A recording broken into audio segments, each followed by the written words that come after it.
রাজনীতির ভেতরে ভাঙন, বাইরে উত্তেজনা। রুমিন ফারহানার বিস্ফোরক মন্তব্য, ১৭ বছর ব্যর্থ দলকে ডিফেন্ড করেছি, বিএনপির ভেতরে কি চলছে বড় দ্বন্দ্ব। একই সময়ে নতুন কমিটি ঘিরে দৌড়ঝাঁপ, ক্ষমতার লড়াই কি তুঙ্গে। অন্যদিকে এনসিপির হুঁশিয়ারি, সংবিধান বদল না হলে আন্দোলন।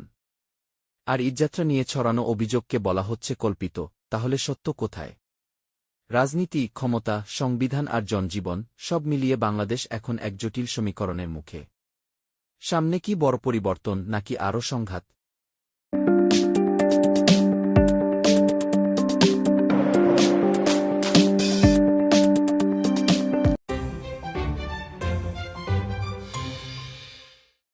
রুমিন ফারহানার সাম্প্রতিক বক্তব্য, দীর্ঘ ১৭ বছর একটি ব্যর্থ দলকে ডিফেন্ড করেছি, বিএনপির ভেতরে লুকিয়ে থাকা অস্বস্তি ও দ্বন্দ্বকে হঠাৎ করেই সামনে এনে দিয়েছে। এটি কোনো সাধারণ অসন্তোষ নয়, বরং দলীয় ক্ষমতার ভারসাম্য, নেতৃত্বের গ্রহণযোগ্যতা এবং অভ্যন্তরীণ রাজনীতির চাপ সবকিছুর ইঙ্গিত বহন করছে। প্রথমত, এই বক্তব্যে স্পষ্ট হয় দলীয় মতপার্থক্য প্রকাশ্যে চলে আসছে। সাধারণত বড় রাজনৈতিক দলগুলো তাদের অভ্যন্তরীণ বিরোধ আড়াল করার চেষ্টা করে। কিন্তু একজন পরিচিত নেতা প্রকাশ্যে এমন মন্তব্য করলে বোঝা যায়, ভেতরের চাপ একটি সীমা অতিক্রম করেছে। এটি দলের ঐক্যের উপর সরাসরি প্রশ্ন তোলে। দ্বিতীয়ত, রুমিন ফারহানার অভিযোগ, জনপ্রিয়তার কারণে টার্গেট হওয়া দলীয় নেতৃত্বের ভেতরে প্রতিযোগিতা ও নিরাপত্তাহীনতার ইঙ্গিত দেয়। অর্থাৎ শুধু রাজনৈতিক আদর্শ নয়, বরং ব্যক্তিভিত্তিক ক্ষমতার লড়াইও এখানে বড় ফ্যাক্টর হয়ে উঠছে। এতে করে ভবিষ্যৎ নেতৃত্ব নির্বাচন আরও জটিল হয়ে যেতে পারে। তৃতীয়ত, এটি একটি বড় রাজনৈতিক সংকেত, দলের ইমেজ সংকট। যখন একজন নেতা নিজের দলকেই কি ব্যর্থ বলেন, তখন তা জনমনে নেতিবাচক প্রভাব ফেলে। বিরোধীরা এই বক্তব্যকে হাতিয়ার হিসেবে ব্যবহার করবে, আর সাধারণ ভোটারদের মধ্যেও আস্থা কমতে পারে। চতুর্থত, এই পরিস্থিতি সামনে নিয়ে আসে সংগঠন পুনর্গঠনের প্রয়োজনীয়তা। নতুন কমিটি গঠন, নেতৃত্বে পরিবর্তন, এসব এখন শুধু রুটিন প্রক্রিয়া নয়, বরং দলের টিকে থাকার প্রশ্ন হয়ে দাঁড়াতে পারে। কারণ অভ্যন্তরীণ দ্বন্দ্ব যদি নিয়ন্ত্রণে না আসে, তাহলে তা নির্বাচনী রাজনীতিতেও বড় প্রভাব ফেলবে। সবশেষে বলা যায়, রুমিন ফারহানার এই বক্তব্য আসলে একটি সতর্ক সংকেত, বিএনপির ভেতরে চাপা থাকা দ্বন্দ্ব এখন আর চাপা নেই। যদি দ্রুত সমাধান না করা হয়, তাহলে এটি শুধু দলীয় সংকটেই সীমাবদ্ধ থাকবে না, বরং দেশের সামগ্রিক রাজনৈতিক ভারসাম্যেও প্রভাব ফেলতে পারে।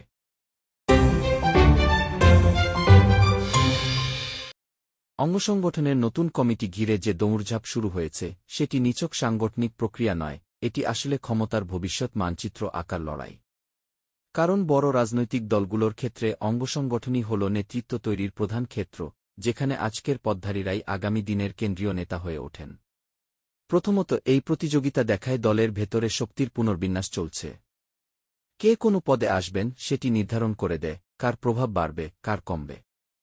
ফলে এই প্রক্রিয়ায় শুধু যোগ্যতা নয়, গ্রুপিং, লবিং এবং রাজনৈতিক সম্পর্ক বড় ভূমিকা রাখে। এ কারণেই দেখা যায়, পদ পাওয়ার দৌড়ে অনেকেই সক্রিয় হয়ে ওঠেন।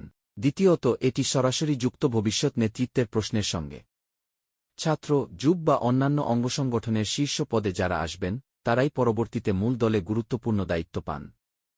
তাই এই কমিটি গঠন শুধু বর্তমান নয়, আগামী ৫ থেকে ১০ বছরের নেতৃত্বের ভিত্তি তৈরি করে। তৃতীয়ত, এই দৌড়ঝাঁপ অনেক সময় তৈরি করে অভ্যন্তরীণ দ্বন্দ্ব ও বিভাজন। যখন একাধিক শক্তিশালী প্রার্থী থাকে, তখন প্রতিযোগিতা সংঘাতে রূপ নিতে পারে। এতে দলের ঐক্য ক্ষতিগ্রস্ত হওয়ার ঝুঁকি থাকে, বিশেষ করে যদি সিদ্ধান্ত গ্রহণে স্বচ্ছতা বা ভারসাম্য না থাকে। চতুর্থত, এটি দলের জন্য যেমন সুযোগ, তেমনি পরীক্ষা। সুযোগ, নতুন, দক্ষ ও জনপ্রিয় নেতৃত্ব তুলে আনার। আর পরীক্ষা, দল কতটা ন্যায্য, দক্ষ এবং কৌশলগতভাবে এই নির্বাচন প্রক্রিয়া সম্পন্ন করতে পারে। ভুল সিদ্ধান্ত নিলে তা দীর্ঘমেয়াদে রাজনৈতিক ক্ষতির কারণ হতে পারে। সবশেষে বলা যায়, নতুন কমিটি ইস্যুতে এই ক্ষমতার লড়াই আসলে একটি বড় বাস্তবতা। রাজনীতিতে নেতৃত্ব কখনো শূন্য থাকে না, বরং তা তৈরি হয় প্রতিযোগিতা ও কৌশলের মধ্যে দিয়ে। এখন দেখার বিষয়, এই প্রতিযোগিতা দলকে আরও শক্তিশালী করবে, নাকি ভেতরের বিভাজনকে আরও গভীর করবে।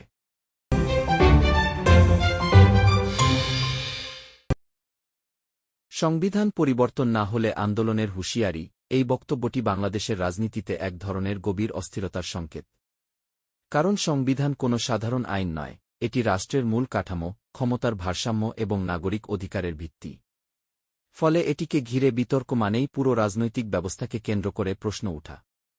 প্রথমত, এনসিপির এই দাবি আসলে রাষ্ট্রের ভিত্তি পুনর্গঠনের আহ্বান। তারা বলছে, বর্তমান সংবিধানের মৌলিক কাঠামোয় সমস্যা আছে, অর্থাৎ শুধু কিছু ধারা পরিবর্তন নয়, বরং পুরো কাঠামো পুনর্বিবেচনার কথা বলা হচ্ছে।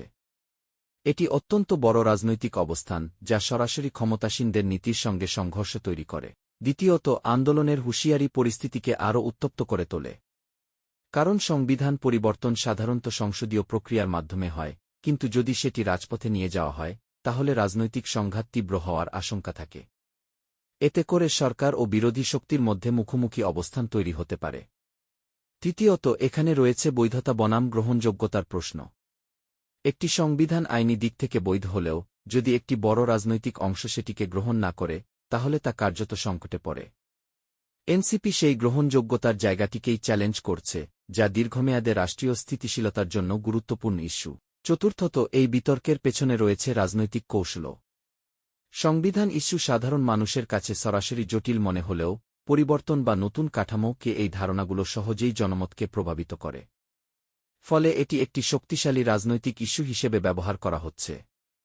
সবশেষে বলা যায়, সংবিধান নিয়ে এই বিতর্ক শুধু একটি দাবি বা বক্তব্য নয়, এটি বাংলাদেশের রাজনীতিকে একটি গুরুত্বপূর্ণ মোড়ে নিয়ে যাওয়ার সম্ভাবনা তৈরি করেছে। যদি আলোচনার মাধ্যমে সমাধান না হয়, তাহলে এটি বড় ধরনের রাজনৈতিক সংঘাত, অস্থিরতা এবং দীর্ঘমেয়াদী অনিশ্চয়তার কারণ হয়ে উঠতে পারে।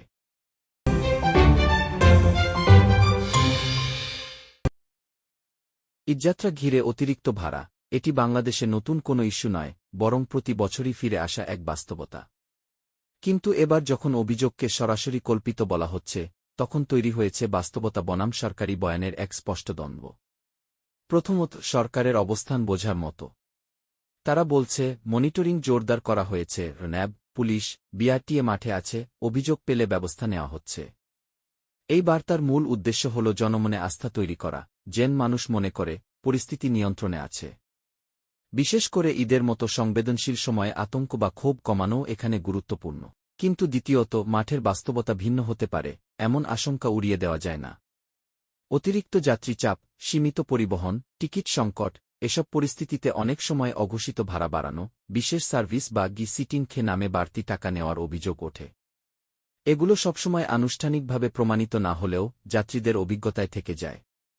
তৃতীয়ত, এখানে তৈরি হচ্ছে বিশ্বাসের সংকট। যখন জনগণের একটি অংশ বলছে, তারা অতিরিক্ত ভাড়া দিচ্ছে, আর কর্তৃপক্ষ বলছে, অভিযোগ কল্পিত, তখন মাঝখানে একটি ফাঁক তৈরি হয়। এই ফাঁক যদি কমানো না যায়, তাহলে ভবিষ্যতে সরকারি বক্তব্যের উপর আস্থা কমে যেতে পারে। চতুর্থত, এই ইস্যু শুধু অর্থনৈতিক নয়, এটি সামাজিক ন্যায্যতার প্রশ্ন। ঈদে মানুষ পরিবারের কাছে ফিরতে চায়, আর সেই আবেগকে কেন্দ্র করে যদি অতিরিক্ত ভাড়া নেওয়া হয়, তাহলে সেটি সাধারণ মানুষের কাছে অন্যায়ের প্রতীক হয়ে দাঁড়ায়। সবশেষে বলা যায়, এই পরিস্থিতি একটি বড় প্রশ্ন সামনে আনে, সমস্যা কি সত্যিই নেই, নাকি সেটি সঠিকভাবে ধরা পড়ছে না। যদি সরকার বাস্তবতা ও অভিযোগের এই ব্যবধান কমাতে পারে, তাহলে আস্থা বাড়বে। আর যদি তা না হয়, তাহলে কি কল্পিত কি শব্দটিই হয়ে উঠতে পারে সবচেয়ে বড় বিতর্কের কেন্দ্র।